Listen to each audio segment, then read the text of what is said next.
Hello everybody and welcome back to part 4, the final part of our Cards Brothers in Arms expansion review. So I'll be going over the last cards to be announced and as well as two things which were retroactively changed. And actually these cards are already out. You can start buying packs normally for the expansion and opening these cards on the 27th of June. However, because of it's not really important, but essentially you're able to craft them now in the game. So if you have any extra wild cards lying around and you want to spend them on Brothers in Arms cards, you can do that now. Or if you want to get one of the two different pre-order bundles, you can open all of your pre-order bundle packs now in the game. So yeah, you can get in, start playing with them, or if you just want to see what other people are doing, queue up. I am sure you're going to be queuing against people who are playing with some of these cards. And yeah, let's just get straight into the review. What a performance there by J-King. J-King, full plot armor. J-King is pushing himself into the ranks of the legend. J-King is our world champion! J-King 7! What? The back-to-back Cards world champion! Alright, so the first card we have here is the number 7 Schutzen. It's a 4-cost, 4/5 infantry for Germany. It's a special, and it has Blitz. So 4-cost, 4/5 Blitz infantry. Not terrible, nothing flashy. And it becomes veteran when it attacks and destroys a unit. And the veteran version is a 5/5. When this becomes veteran, deal 3 damage to the enemy HQ. Now, the deal 3 damage to the enemy HQ, not that big of a deal. Like, sure, it's possible you run this like as the upper end of a Jaggro style burn deck. It's perfectly fine. Or maybe you just run this in a mid-range deck that's going to try to get a bit of chip damage in here and there. However, the part that makes this card really, really good is the fact that it's a 4/5 Blitz with veteran. And the veteran triggers when you attack and destroy units. So if your opponent plays, say, turn 4 5th Rangers to the front line as a 4/4, pretty common turn in cards, you play Schutzen, you attack into the 5th Rangers, your Schutzen goes down to a 4/1, and then it kills the 5th Rangers, so it turns it back into a 5/5. So you essentially just played a 4-cost 5/5, deal 3 damage, deployment, destroy 5th Rangers. That is a very solid card. So yeah, I think you can run this, as I said, aggro, mid-range. I actually even saw somebody playing this in control earlier today, Britain-German discard, as just, I mean, again, it's removal for the front line with a solid body and a decent effect that's not terrible. This is just a solid card. Like, this is not making any decks. This isn't breaking the meta. It's just a really good card. If you pick it up, I recommend you put it in to really any of your decks. Test it out. See if it works. See if you like it. And yeah, it's cool to see another really solid veteran card. Then we have a Stiff Upper Lip, a 2-cost British Order. Draw a card. Draw another if you control a guard. Now, this is just 2-cost Convoy if you have a guard unit. And if you don't have a guard unit, 2-cost, draw 1 card. Not that great. Now, where this comes into handy is it actually, in matchups where you know it's going to go to fatigue, you can use Stiff Upper Lip without the guard to draw 1 card. Rather than playing it with the guard to draw 2. So it actually like lets you have slightly more control over the number of cards you are drawing. And also there's like definitely times where you just have 8 cards in hand. And you don't really want to draw 2 cards, but you also want to get Stiff Upper Lip out of your hand just to cycle through your deck looking for better tools. So it's really good there. What type of decks are you going to want to run this in? If this sees competitive play, I think the best 2 options would be Soviet Britain control or Britain-Italy control. Those decks both often run a ton of guards and are going to want card draw. And Stiff Upper Lip, solid option. My one issue with this card is actually has nothing to do with the card itself. I think this card is really interesting. Conditional draw, pretty cool. It's draw that can't really be abused by air. I mean, air is very versatile and always finds ways to abuse cards, but I don't think they're going to figure out a way to put a reasonable number of guards into air. The one issue I see with this card is Lend-Lease is still in the game. They didn't rotate Lend-Lease. Like, there's so many cards that they have added that just would see more play, would see more experimentation if Lend-Lease wasn't in the game. There's so many just interesting choices to be made if Lend-Lease wasn't in the game. Also, just based on what else they have rotated, like Mobilization and Workers Unite, like why is Lend-Lease in the game? You know, it's better than running 4 stiff upper lips and being able to draw 1 in fatigue matchups. Having 2 Lend-Lease instead of 4 stiff upper lip, and then you don't play either of them, and it also lets you run 2 additional cards in your deck that you would otherwise not be able to run if you're running 4 Convoy or 4 stiff upper lip. Also, it's like the backbone of Air, which is a deck that certainly it's losing Shell, it's losing HMS Illustrious, and it's losing Empire Strikes. That's a really big deal. But if you think Air is completely dead and gone and forgotten, you have clearly not played this game enough. Yeah, why is Lend-Lease not rotated? But anyways, stiff upper lip, really cool card. Then we have another veteran. This is a German elite, the Stuka 87R. And oh boy, is this going to see play. So this is a 4-cost, 2-operation bomber, 3/2 body. So really, really terrible body and stats. It has blitz, still really terrible. And it has the text, becomes veteran after an enemy ground unit is destroyed. And the veteran version also has blitz, and it has the text, the enemy discards a card when you attack and destroy a ground unit.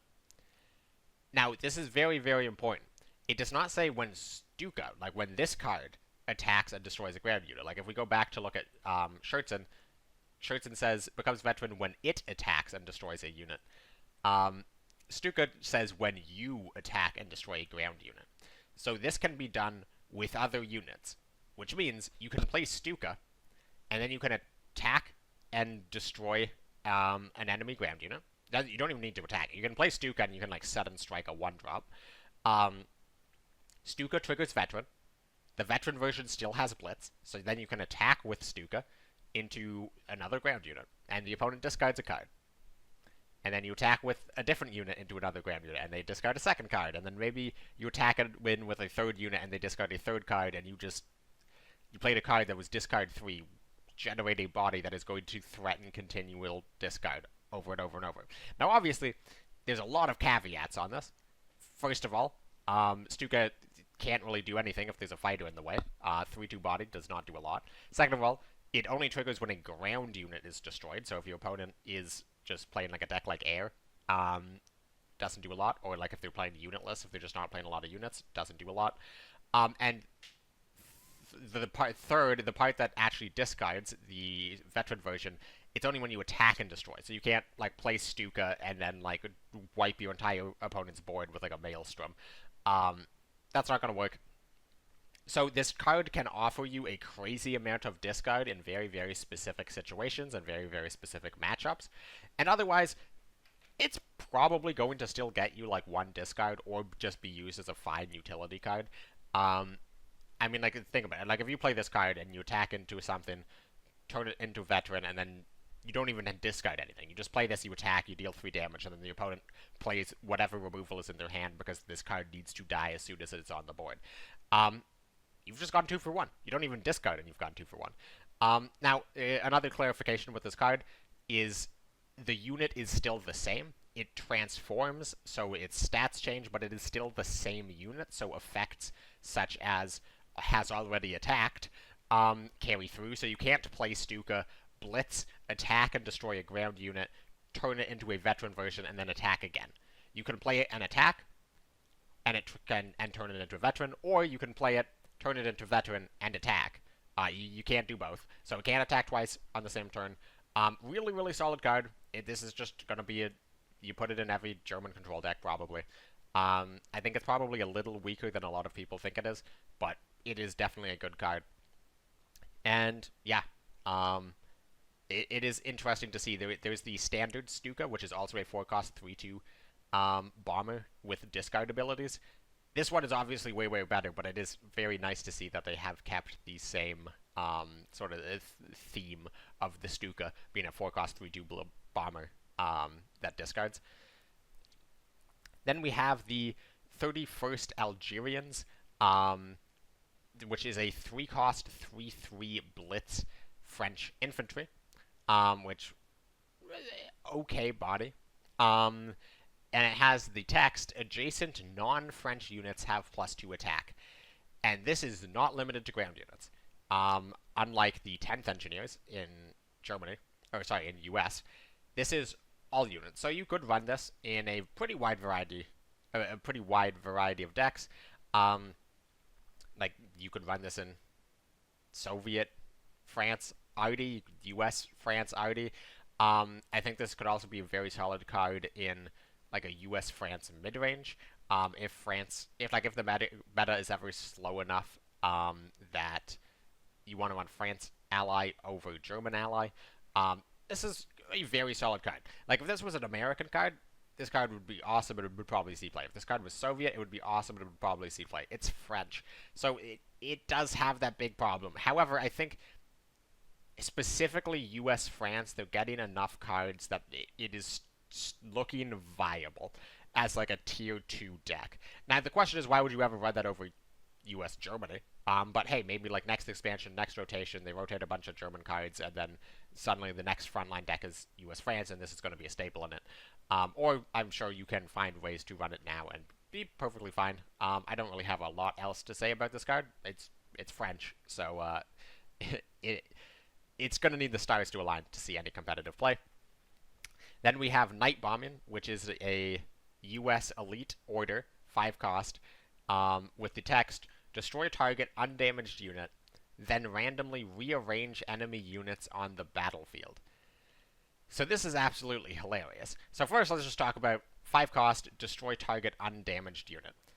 So this is comparable to Critical Hit, which is 4 cost, destroy target damaged unit, and later the Samurai, 6 cost to destroy target unit. This is destroy target undamaged unit. Most of the time, the unit you're going to be wanting to destroy is undamaged, since typically those are the most valuable units to destroy, since they have the most health. Often they've just been played. So 5 cost, destroy target undamaged unit. Not amazing. Like it's probably not worth running on exclusively that. However, the text, randomly rearrange enemy units on the battlefield. Now, you might immediately think that this is a really good thing, because it makes their guards not guard each other. If they've got stuff like Brit Air, it makes their close air supports get all over the place. And sure, there's times where it's going to be good, like particularly against air, where like it's going to move some stuff to the front line, maybe. But also, there's a lot of room for this effect to actually be negative. So, if you don't control if you do control the front line, if your opponent is just in the support line, the units will just be moved, like essentially shuffled back and forth to either side of the HQ, all over the place. If the front line is empty, or if the opponent controls the front line, what can happen is all of the units move into the front line. Like random is actually just random. Like things could stay the same. Or you play this against like a frontline deck, a Jaguar deck, like a self-damage, any sort of like ground-based, infantry tank-based deck, and it just moves everything forward, and now you're just completely blown yourself out on tempo. You played a card which is already like kind of slow, and then given your opponent free credits and free attacks, because like especially if it moves an infantry to the front line that wouldn't have been able to attack the previous turn anyways. So essentially, I think this is a remarkably bad card 90% of the time. Like, I don't think you ever want to run this in your deck, other than for fun, or maybe if you're like, I know Berto mentioned it in a unitless deck. Maybe my worry about that is unitless. You want your opponents to be moving their units as slowly as possible. So if your opponent has a ton of units in the front line, sure, Night Bombing, hope they all retreat. But I feel like more often than not, they're going to have a bunch of units in the support line, which you want them to stay there. So we'll have to see. I think this is just a funny meme card. This is like sort of the Monasteer type of card. Then we have Rout, a 2-cost German order. Destroy target unit with cost 1 or less. Gain 1 credit. Now this is not gain 1 credit slot. This is not a war machine that destroys a unit. This is gain 1 credit. So essentially, you pay 2 credits for this, and if it triggers, like if you can play something for this, it costs, you gain a credit back. So it costs, essentially think of this as a 1-cost destroy target unit with cost 1 or less. compared to the Sudden Strike, which is a 2-cost destroy target unit that costs 2 or less. So, obviously there could be a very, very, very specific meta where people are running exclusively 1-cost, like the aggro decks are running exclusively 1-cost cards, like tokens and air, and like maybe Jagro that's only running 1-cost units, and like 3-cost units, and this is just like better Sudden Strike, because nobody runs units that cost 2. But that is not the meta we exist in now. It's difficult to imagine that meta ever exists in any shape or form. So I'm pretty sure Route is just never ever going to see competitive play. Now you could run 3 Sudden Strikes and Route, which sounds terrible. Maybe you do like 1 Route, 2 Sudden Strikes. I still feel like that's just bad. Why would you not just run a 3rd Sudden Strike? You spend 1 extra credit on it, but it also means that it's way more flexible in every matchup. Yeah, I just don't really see a world where you play Route. If this gained a credit slot, like if this was a War Machine, if it could destroy something that costs 1, that would be potentially insane. Like maybe that would be too strong, just because like it would make playing things on turn 1 against Germany a potentially game-losing play. However, that would be interesting. That could shake things up. This, on the other hand, will not. So, let's move on to the next card. It's another German card. This is Protect the Pocket. It is a 10-cost German order. Draw 4 cards. If you have 4 or more units with active pincer, end next enemy turn immediately. So this is sort of a Commonwealth-esque card where it's really, really expensive, draw 4. Now, obviously, like, Lend-Lease is the benchmark for draw 4, and then we have Gathering Storm, which is the German draw a infantry tank, air unit, or fighter, and Arty or something like that, where it's essentially an 8-cost draw 4. And Commonwealth is obviously the 12-cost draw 4. This is 10-cost draw 4, so it's slightly better than Commonwealth. It's slightly cheaper than Commonwealth. Now, obviously, the effects of Commonwealth deal 20 damage to the enemy HQ. Substantially better than this. So, the question is, how difficult is it to have 4 units with active pincer on your turn while you also have 10 credits to play this? And the answer is it seems pretty hard. I think if you're playing a pincer deck, especially just because of the strength of cards like the strength of cards like Astrakhan, pincer snowballs super, super hard. So I feel like if you have 4 units on the board with active pincer, you've probably already won the game. I mean, like, maybe you still want to run, like, 1 Protect the Pocket anyways, just to solidify the fact that you win the game. But it still seems weird. You could also try setting it up. If you have 2 units on the board at the start of your turn, you can play 2 different Jaeger regiments, the 1-cost pincer, on each of the respective units, to then create 4 different pincer units, and then play Protect the Pocket, and immediately do stuff. Now, this could be especially good if, by playing the pincer operation cost, it lets you also attack with them. Again, that requires you to have 2 Jaeger regiments in your hand, 2 units on the board, and Protect the Pocket. And then the question becomes, how good is triggering it? Because, importantly, it does not say skip the enemy turn. It says end the enemy turn immediately, which means they still gain a credit slot and they still draw a card. So, with that in mind, what exactly are you doing? You're kind of getting a free Lend-Lease. Like, you're essentially just getting 4 cards for free. Because you just now start your turn with 4 additional cards. 5 with the natural draw, because it's actually your next draw. However, that's counteracted by the fact that your opponent also gets their next draw. And at the end of the day, that just doesn't feel that good. Like, because, again, pincer snowballs. Like, if you have 4 pincer units on the board, it means you're starting the turn with 4 pincer units on the board. What really does 4 additional cards in your hand gonna do? Because it's already at least turn 10 with 4 pincer units on the board at the start of your turn. I feel like you're just gonna win, and if you haven't won already, you're going to win on board, and you don't want to play anything else because then you'll get board wiped, and then it's just like, why aren't you playing Lend-Lease? Like, I feel like you would just rather play Lend-Lease and then use the 5 other credits on your turn rather than trying to set up this super obscure thing that lets you get additional credits that you probably aren't going to want to spend. So I don't think Protect the Pocket is good. Now, maybe one day somebody discovers like a crazy OTK you can set up that involves double Protect the Pocket, like playing Protect the Pocket 2 turns in a row. That's entirely possible. I mean, the text and the next enemy turn immediately is very, very, very powerful and very, very ripe to be abused. However, it costs 10 and the condition is super obscure. I can't imagine this card is going to see much play. Well, sorry, I imagine this card's going to see a lot of play on ladder, because I think people are going to try to make this work. I don't think anybody is going to succeed in making this work, and I don't think this is going to see any competitive play.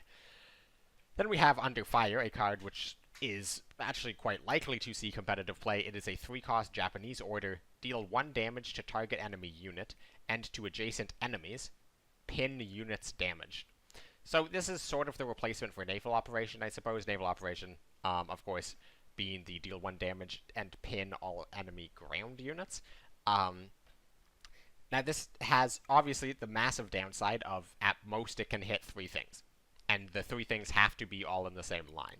However, some massive upside is it can hit air units, which Naval Operation could not. And second, this can actually deal damage to HQ. So if you target a unit next to the HQ will take 1 damage. It won't be pinned, obviously, because it's not a unit, but it will still take 1 damage. So you can combine this with, like, Siren for a little extra burn. At the end of the day, it's probably worse than Naval Operation. But I don't think you compare them 1 for 1. And 3-cost pin 3 units is just always going to be good. It's like a Suisse that also deals damage to them. And, like, Suisse sees play. In obscure decks, granted, but it sees play. And, obviously, this combos really, really well with Imperial Order, with Siren, because then you're dealing 2 damage to 3 units. And, yeah, it's just a solid card. I don't think it's going to see a ton of meta play, just because what decks tend to be meta, and the answer is not Japan Pin. But I definitely know there's going to be some people who are going to play this out. Some people are going to really enjoy this card. And, yeah, this is just another card that makes you want to play around things like Suisse and Bombing Raid, especially playing against Japan. Then we have some more veterans, the 266th Guards Rifles. For Soviets, is 6-cost, 5/6 infantry, which is terrible. And it has the effect, becomes veteran if the enemy has no veteran units at the start of your turn, which is pretty easy to pull off, I feel like. And the effect, if you pull it off, is when you deploy a unit, it becomes veteran if able. So the effect is absolutely insane. It means every time you play a unit, it comes down in veteran form, and typically the veteran forms are all crazy. Now, this actually has some pretty big anti-synergy with a couple of the veteran cards, like specifically Schutzen. The Schutzen loses Blitz. The veteran version does not have Blitz. So if you play Schutzen with this on the board, you don't get the Blitz, which means you don't get the transform into veteran, which means you don't get the heal. You'll just play it and deal 3 damage to the enemy HQ. Now, does this make any decks? I really don't think so. You're playing a 6-cost, 5/6 infantry that does nothing on the board. It doesn't have guard, it doesn't heal, it doesn't deal damage, it doesn't pin anything. It's just a 6-cost, 5/6 that lets you play big guys in the future if your opponent doesn't retreat this, and also sometimes it doesn't work because they have a veteran unit. This card, people are going to try it. It's not going to be good. Please don't try to build a veteran deck. It's just going to end in you losing a ton of points. But in theory, it looks kind of cool. And maybe we'll see this guy come out of like a Urals Factory or Red Banners from time to time to lead to some interesting scenarios. Then we have Desert Raid, a card, a 2-cost British Order. All units deal 1 combat damage until your next turn. So there's a couple cards that this is obviously intended to synergize with, such as the 6th Air Landing Brigade, the new British Elite, that makes all friendly units that deal 1 combat damage deal 3 instead. Desert Raid with Air Landing Brigade will make all of your units deal 3, while only receiving 1 in return. This can also be thought of sort of as like a card similar to Mud, or even kind of Monty in a way, since all units deal 1 combat damage. Actually, sorry, excuse me, I guess it does not work that way, because combat damage is specifically damage between units, so you'll actually still take full damage to the HQ. You can't just like play this as like a National Fire Service-esque card. This exclusively works for unit-to-unit combat. So it's not actually that comparable to Mud. I mean, it can definitely slow... Like, if you have guards, this will be very comparable to Mud. And it's a card you can play. Like, it's kind of weird, because you'd think at first that you'd want to run this in Commandos, but in Commandos you're doing next to no combat the entire game, so Desert Raid doesn't really matter. So yeah, I think people are going to find a way to make this card okay. I don't think this card is going to be great. I have some pretty serious doubts on the 1 combat damage deck. 6th Airland Brigade is a cracked card, do not get me wrong, but as a deck archetype, I don't think there is nearly enough to support it. So let's take a look at Storm Dragon. It is a 9-cost Japanese elite, 3 operation costs, a 5/4 bomber with destruction, destroy all units. So basically, Japan just has a second to the last man. If they can trigger this, which, I mean, is not that difficult if you have something like Deadly Duty, or really you can just play this on turn 9 if you have a decent enough health, and then your opponent kind of has to accept the fact that you're going to wipe the board when you kill this, and if they don't kill it, then you have a 5/4 bomber that can just start picking things off. It can go face even. It seems like an all-around solid card to run in like any Japan control deck. It's obviously worse than To the Last Man, but To the Last Man is one of the best cards in that deck, so do you want a second one? Yeah, probably.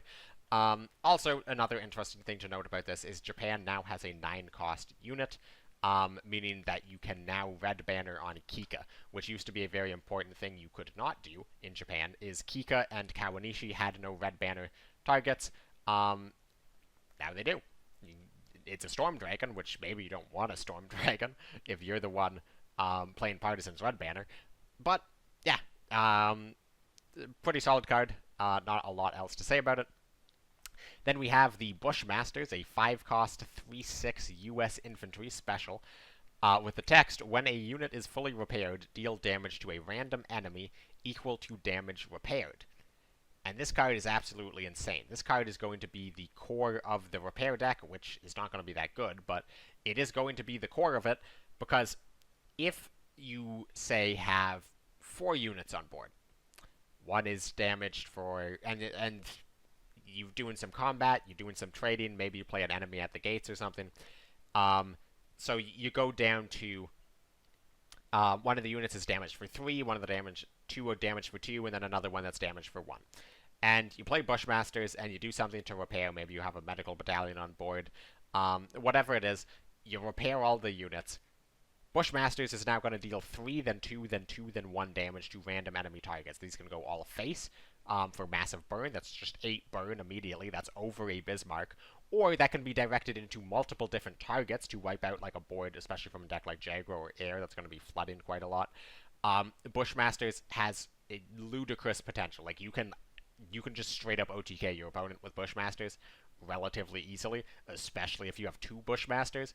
Because, like, I don't know, imagine you have 2 Bushmasters, they're both 3/1s, and then you repair both of them. That is dealing 5 damage to a random enemy 4 times. If you have 2 5/1 or 3/1 Bushmasters on the board, and then you heal them, and the board's empty, you just win the game. That's 20 damage to the enemy HQ. Now, obviously, that requires a ton of crazy setup. That requires your opponent not having a ton of units on board. That requires your opponent not removing them the turn it's played. That requires your opponent to probably be damaging them and not killing them against a repair deck, which is just something you should not be doing. If your opponent's doing that, it's probably a bit of a skill issue. However, the power level of this card is potentially insane. So it is easily the best card and like the most auto-include card in the repair archetype. However, I still don't think the repair archetype is that good at the moment. You still might lose to Bushmasters on ladder every now and then, but don't expect to see this card in tournaments until we see additional cards to support the archetype. Then we have the 80th Passubio. It is a 4-cost 4/4 Italian infantry standard. Damage dealt by this unit adds equal defense to your HQ. So this is the same text as the Fiat, the 2-cost 2/3 Fiat, as well as the 7th Alpini Guard. And this is just a 4-cost 4/4 infantry with this text. I don't think it's that good. It's not terrible, but... And it's like an additional card you can run for healing, especially now that Mare Nostrum's gone. And also, typically when you're picking Italy as an ally for a control deck, you pick your choice of decisives and Bologna regiments, and then you pick your choice of now it's going to be between decimas and naval engagements, and then you put 2 line for a days, and you put your 3 Mare Nostrums, and you called it a day. Now maybe with Mare gone, you consider running Passubio just because it's a mid-ranged unit. You play this against frontline, obviously it can be retreated, but if not, you're getting a decent amount of healing out of it. 4/4 body, it's okay. Obviously it's terrible at anything like air, and it gets removed pretty easily, or just trades 1-for-1, or even offers your opponent some pretty decent 2-for-1 value a lot of the time. So I don't think it's going to see competitive play, but it's definitely not a terrible card if you're making a budget Italy control deck, or you're picking it in draft. Then we have Sincerely Yours. It is a 4-cost British Order, an elite, with your HQ, give your HQ +6 defense, draw 2 cards. So you know how Call to the Colonies has, over the last 6 months or so, people have realized it's one of the best cards in the game, which is choose, heal 8, or draw 2. This is just straight up heal 6, draw 2. It's essentially a Call for the Colonies where you get both effects at once. It costs 1 more than Convoy to get +6 defense, and yes, you definitely would play 1 credit more Convoy for 6 health. 6 health is a lot. 6 health is a crazy amount. That's almost 33% of your starting health. So yeah, this card is just cracked. You're going to run it in every single British deck ever.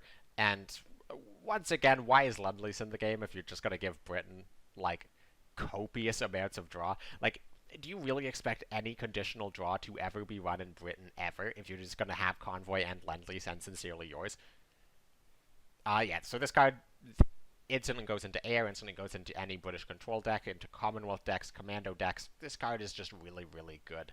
And it's not, broken by any means. It's just, 2 effects which are really good for a very high, a very low-costed combination. You're just always going to run this card. Then we have Fiery Ambush, which is a 3-cost French order. Deal 3 damage to a unit, so it's From the People. Then it has the additional text, if the enemy now has no units, deal 3 damage to the enemy HQ. So if you use Fiery Ambush to destroy their last unit, deal 3 damage to the enemy HQ. So it's a From the People and an Air Blitz combined in very specific situations. Now obviously there's 2 decks that would consider running this. There is the German-France burn deck, where you're just running this for extra burn. That deck does not typically run 12 French slots, so maybe you can absolutely try to fit in Fiery Ambush. Now obviously if the opponent's just flooding the board, you're not really getting the burn out of this, and do you really want to run From the People in that deck? Probably not. But yeah, maybe you can try this card in that deck.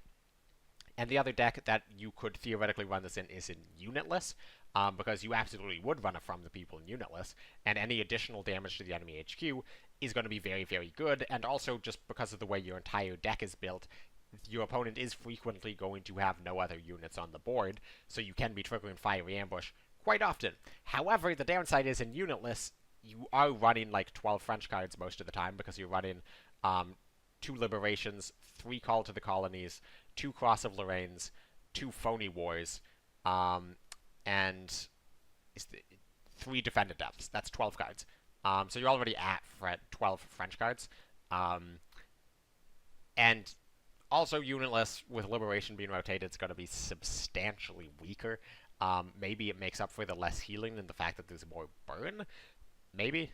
Time will tell. I think if this card sees play, it will probably be in unit list, would be my bet.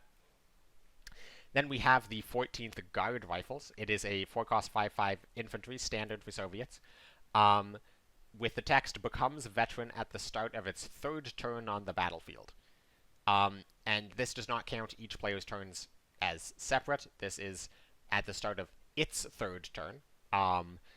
So you play this, and then you end your turn, the opponent ends your turn, it comes back to your turn, and now it goes down to 2, and then you pass a second time, and then your opponent passes a second time, and it goes back to this, and then it goes down to 1, and then you pass a 3rd time, the opponent passes a 3rd time, and then this turns into a 5/8 guard. So, 4-cost 5/8 guard seems really, really good. That's just a better C4th, a substantially better C4th. However, that does require you to stick this unit for 3 turns. Now, obviously, that is actually can be a bit of a scary thing. So, for example, if you play this, and the opponent is just like, it doesn't have guard yet, I'm going to go face, and then you trade into a unit, like you hit a 5th range with this, it goes down to a 5/1, and then it goes veteran, and it heals from a 5/1 to a 5/8 guard, suddenly, that is really, really, really, really bad. Now, obviously, your opponent should be able to deal with it. It's a 4-cost 5/5 infantry that doesn't do anything the turn it's played. But where this becomes really, really interesting is, one, you can just run 4 of these guys. I played against a guy who just essentially played one every single turn. And it started to get scary. And the other thing you can use this in is with the 6-cost 5/6 guy who the veteran is trigger veterans immediately. If you can stick that guy on the board, you can just slam 14th guards straight as 4-cost 5/8 guards, which is really, really good. Now, again, that requires you to stick that person. And then if you are, that means it's at least turn 7. But maybe you want to run that. I mean, maybe this is like the fodder for the Machines of War deck, where you're not hitting like the highest of high rolls every single turn, but like, hey, you get out that huge infantry that triggers veterans, and then you start getting out all these 5/8 guards. There's also Battle Valor, the US card that triggers a unit's veteran and then gives it, like, I think +2/+4, something like that. You play it on this guy, you make a 7/12 guard. Pretty big. Still gets retreated, but it's pretty big. I think this is a very solid card. Very solid draft card as well. I think this has a chance of seeing very limited play in the future, but we will have to see. Then we have the Wildebeest, a 2-cost British bomber. Now, before you go running to the hills, hear me out. It's a 1/2 body. When a friendly unit deals 1 combat damage, so again, combat damage is exclusively units attacking other units, deal 2 damage to the enemy HQ. Now, this does not require your units to attack, but it can trigger off of attacks. So, if you have, say, 2 Wildebeests on the board, and then, I don't know, you play a coastal raid, is it coastal? Desert raid? Desert raid. The new 2-cost, all units count as 1 combat damage. And then you attack with your Wildebeest, and you attack with your other Wildebeest, and then you attack with the 2 other units you have on board, all into other units the opponent has. And each time you attack, Wildebeest is dealing 4 damage because you have 2 Wildebeests, and that's 16 damage right there. Obviously, that is a ludicrous setup. However, you can very easily start to burn your opponent very quickly. However, it's a 2-cost 1/2 bomber. So it's probably not that good. It's sort of comparable to Lysander. Anytime the opponent plays an intel card, deal 1 damage to them, like Intel 3 or something, where it's like, in theory, this is very, very strong. This is, in theory, better than that. Don't get me wrong. However, in practice, it seems somewhat difficult to set up. Now, obviously, you can run this with, like, HMS Hermes, where you just get a bunch of 1-cost swordfish on the board, and you slam a Wildebeest and start chipping away at the opponent's HQ total, and that can get down really, really fast, but that does require a degree of setup and playing these really weak units. And with Empire Strikes being gone specifically, just running a 2-cost 1/2 bomber that doesn't really do a lot to affect the board state feels like that's not something you're going to be able to get away with in air going forward. Maybe in classic mode, maybe you run this in Brit Air because you still have like HMS Illustrious as well. Maybe. Even then, I feel like you still want stuff that affects the board state, because you're air, you don't need burn damage, you win by having stupid bombers on the board. And, yeah. It's a fun card, it's a flashy card, people are going to try stuff with it. Don't think it's going to be that great. Then we have the German elite.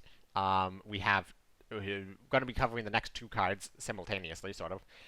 You have the 119th Grenadier. It's a 6-cost, 6/6 infantry, German elite. Fury. So 6-cost, 6/6 Fury. Not that great. Becomes veteran if you control the 35 Grenadier. And the veteran version is a 6-cost, 6/6 Ambush Fury with the text at the end of your turn, give all enemy units -1, -2. So essentially it casts a root out on exclusively enemy units at the end of every single turn, if this is veteran, with a Ambush Fury body. So obviously the veteran version of this card is absolutely insane. And there's a couple of ways that you can trigger the veteran. So you could do a German-Soviet deck with that huge infantry that triggers veterans immediately to trigger it as you play it on the board. You could run this in a German-US deck with Battle Valor, where you play this in Battle Valor. But both of those are very, very expensive combos to play an expensive card that doesn't heal, that doesn't have guard. And yes, if you can play this with veteran, it's going to be good. But like, even if you like trigger this once, I feel like you've done so much to set it up, and then your opponent like hammers it or plays Lion for a day or something, or just goes all face and wins because you've only done -1 attack. And now you might be wondering how you trigger this veteran normally. What is the 35 Grenadier? Well, the 35 Grenadier is a second German elite, which is another 6-cost, 6/6. This one has Blitz, so this one is substantially better. Just 6-cost, 6/6 Blitz, at least it can interact with the board. And the veteran version is an Ambush Blitz with the text, at the end of your turn, the enemy HQ takes 4 damage. So, not nearly as impactful as the other one that casts like root out on just the enemy units every turn. However, this can rack up really quickly. I think it sort of makes up for having a weaker veteran version by the fact that this has Blitz rather than Fury, which is just a substantially better keyword. So as a body, it's just way better, so it makes sense that the veteran's slightly weaker. Again, same thing, just everything I said about the previous one applies to this one as well. But there's a couple different meta considerations to take into account about these cards. The first one is just, this is sort of a nerf to Africa Core. Again, we saw the same thing with Beriev, the nerf to Heroes of the Soviet Union. Africa Core was easily the best of the choose one of 3 elite orders outside of Soviets, and now this is 2 additional elites, which are just absolute trash. You never want to pick this off of Africa Core. And yeah, you just never really want to play these cards in your deck, to be completely honest. And the other meta thing I want to mention with this is these cards are largely useless. Now, because there is some ways to trigger veteran without, like, manually, it's not entirely useless, but like, can you imagine if you're like a new player and you save up a whole bunch of gold, you get a whole bunch of packs, and you finally open an elite, and you're like, ooh, a German elite. This is going to be really, really good. And then you open the 35 Grenadiers, and you read it, and you're like, what's a 119 Grenadiers? And you check, and it's this absolute piece of trash elite card you don't have. So now you have opened an elite you can barely use because it requires a second elite that is also bad that you don't have. Yeah, I feel bad for those players. Obviously, when you do these sort of like Stalag Fugen effects, a lot of different card games, I come from Hearthstone, which is why I'm referencing that, have done a similar effect. The downside is by having it be this rarity, is free-to-play players are going to get shafted by this. Then we have Stealth Mission, which is a hilarious card. It's a 3-cost Japanese order with the effect, give a friendly unit remove from the battlefield at the start of your turn to gain 6 credits and draw 3 cards. So essentially it's a 3-cost destroy a unit, destroy a friendly unit to gain 6 credits and draw 3 cards. So if you compare this to Deadly Duty, which is 1 cost, destroy a friendly unit, draw 2 cards, this is 3 cost, destroy a friendly unit, draw 3 cards, and gain 6 credits. Which is absolutely insane. Obviously, that is substantially better than Deadly Duty. However, this does not trigger immediately. This triggers at the start of your next turn, which means your opponent is going to have an opportunity to remove this. You can play this on units with Stealth. At Stealth Missions, literally in the name. So you can play this on a unit with Stealth, and it will... Stealth is the Hearthstone name for Smokescreen, so you can play this on a Smokescreen unit. and it will not lose the smoke screen. However, your opponent can retreat it to get rid of the effect. They can destroy it with targeted removal or an AoE. So, how often do you pull this card off effectively? I don't actually know. There's a couple of ways to guarantee yourself setting it up. So, like, for example, you play this on a Panther G, and then, just for an example, so it can't be targeted by orders, so the opponent can't spend orders to retreat it or kill it. And yeah, it's more likely that you're going to get it alive, and if you have it on a higher health unit, it's more likely that it survives. However, the unit dies at the end of at the start of your next turn. So whatever you play it on is definitely dead either way. So if you play it on a really high value target, your opponent might just not even care about removing it. They'll just save the removal for whatever you're playing next, and then let you destroy your own unit with Stealth Mission. So it's a really, really cool card that makes both players think. It is a very interesting deck building exercise on how to effectively utilize a Stealth Mission. I think the flavor is really cool. The image on the card is really cool. So just all around, really, really solid card. From a design point of view, 5 out of 5. Will this see play? I don't know. I kind of doubt it. Maybe in the future. This card has a lot of potential in the future, but I don't think we're going to see this card too much immediately. And then we have the BT7 1937, which is a 2-cost, 2/3 Blitz tank. 1 operation cost, becomes a veteran at the start of its 4th turn on the battlefield. So, as the previously mentioned, the guy that becomes a guard at the start of its 3rd turn, this has to survive 4 turns as a 3 health Blitz tank. So it actually has Whirlwind stats, so I think just on its own, it's a fine card. It's not great. Obviously, Whirlwind is 1, German, which has a ton of tank synergies, and 2, it has the pin air units, which is a very, very effective ability. But my point is more like this is not just an absolute trash, throw it in the garbage immediately card. And if it becomes veteran, it loses Blitz. It's a 2-cost, 2/3. Still, with the effect, each time the enemy draws a card, deal 2 damage to the enemy HQ. So it gets the KV effect if it becomes veteran. Now, obviously, if you just try to have this survive 4 turns, it is virtually never going to do this, like maybe 5% of the time tops. However, you can use this with the card that instantly makes things veteran for just slamming a couple KVs, which means you can theoretically relatively easily set up slamming 2 of these and then into any number of the Phony Wars, Pact of Steels, Colonial Dreams, whatever you want to do. Force draw your opponent, they take a ton of damage, shenanigans. Now, obviously, that's not going to be particularly competitive, but it's fun. It's an interesting card, and you actually, if you play Battle Valor on this, this is probably like one of the best Battle Valor targets, to be completely honest. The one big downside is it does lose Blitz if you play it immediately, but you're not going to want to trade this off if you're triggering the veteran. Since you're playing this for the veteran effect, which is a passive effect that requires it to be on the board. So I don't think that's a big deal. So yeah, just an all-around really interesting card that, again, it exercises your deck building skills and really finding the right line of, what I am doing trolling by just dumping way too many resources into something that's not worth it, or can I find a very efficient enough way to actually utilize this card effectively? Time will tell. So then we have 2 more cards, and these ones are a little funny. So we have Escort Group, which is a 3-cost British order. Choose 1, shuffle materials or armaments into your deck. Armaments is a 4-cost order. Deal 4 damage to any target. Deal 8 if this card has spent 4 or more turns in your deck. And then materials, which is a 4-cost order, draw 4 cards. Draw 8 if this has spent 4 or more turns in your deck. Now, this is a very, very, very interesting card. Now, obviously, thematically, this card is really cool. But thematics aside, very, very interesting, because the materials, you virtually never want to draw 8. You do not want to draw this card if it has been in your... You don't want to play this card if it has been in your deck for more than 4 turns.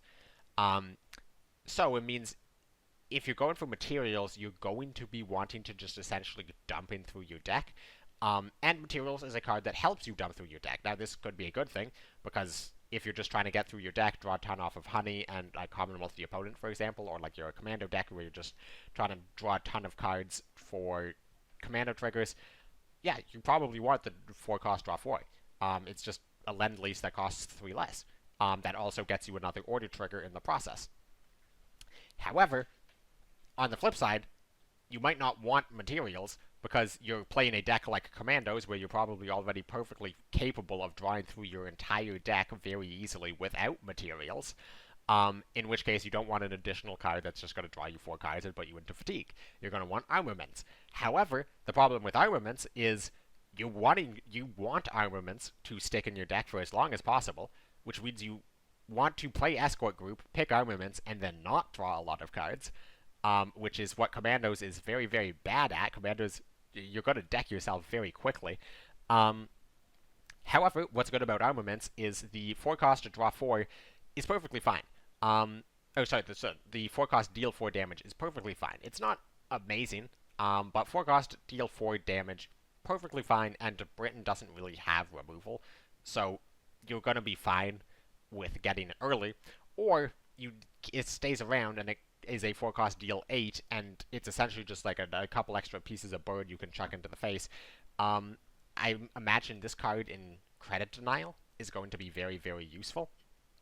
Because Credit Denial is not necessarily a deck where you draw it through your entire thing very, very quickly.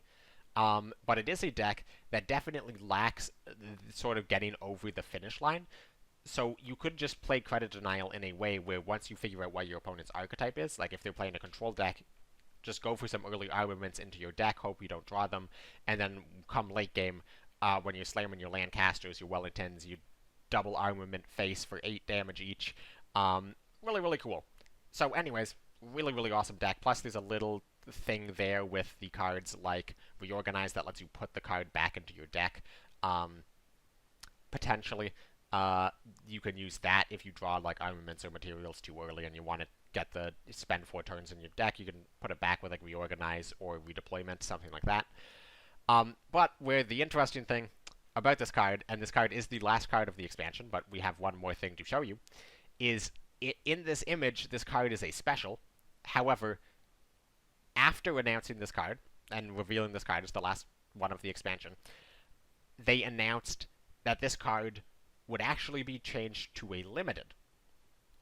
So they are changing this to a limited and one of the British limiteds to a special. Just swap the rarities. We want you to be able to run 3 Escort groups and 2 of this other card.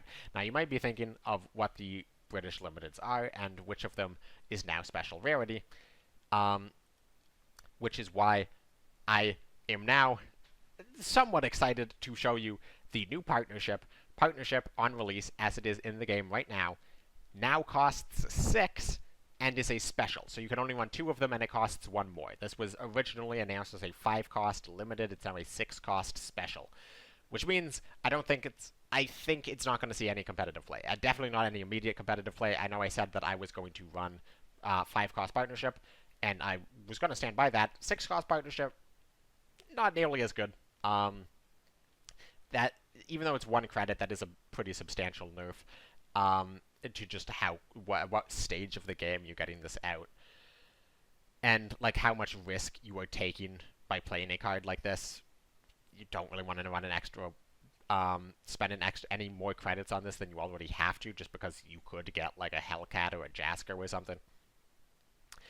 So yeah, in general, not how I would have liked to see the card changed. Again, I think there's so many different ways you could do it, like add to hand and make it cost less, add to hand and not make it cost less, but make the card super, super cheap. I mean, like, add to the board, but it costs like less, like 7 or less or something like that. Or you could do add a random US Elite unit to your support line with cost equal or less than your current credit slots. So like you couldn't cheat out something that is more expensive than you are able to play currently. So like if you play it in the late game, you could play it as like a 5-cost, whatever, summon a potion, but you can only do that past turn 10, or 10 credits. So like your opponent has time to deal with it. There's so many ways you could have changed this card. Just slapping an extra credit on it and making it a different rarity. Definitely not my my preferred way of changing it. And I wanted to address something here, because I've seen multiple different people in the Discord saying like, oh, J King is like using his influence in the community and asserting pressure to get them to change this card, and like, this is, how dare he, like, this is so dumb, like, this, just because he complained about it, 1939 went and changed this card. This was not on me. I complained about this card, like, I'm in internal testing. I was complaining about this card for a long time. If they wanted to change it because of what I thought, they would have done that a very, very long time ago. I'm not the only one who complained about it. Once it was announced, there was a lot of people who were complaining about it. And again, if I was going to change it, this is not how I would change it. So please stop blaming me for the partnership thing if you're mad about it. If you're happy about it, I'm also happy about it, as in I'm happier than I would have been if they had just released the 5-cost version. So, yeah, if you're mad about it, that sucks. Try it out anyways. And if you're happy about it, let's all just rejoice in that we don't have to witness the partnership meta. So that is it for this card reveal, and that is actually it for this expansion. Those are every single card being released in Brothers in Arms.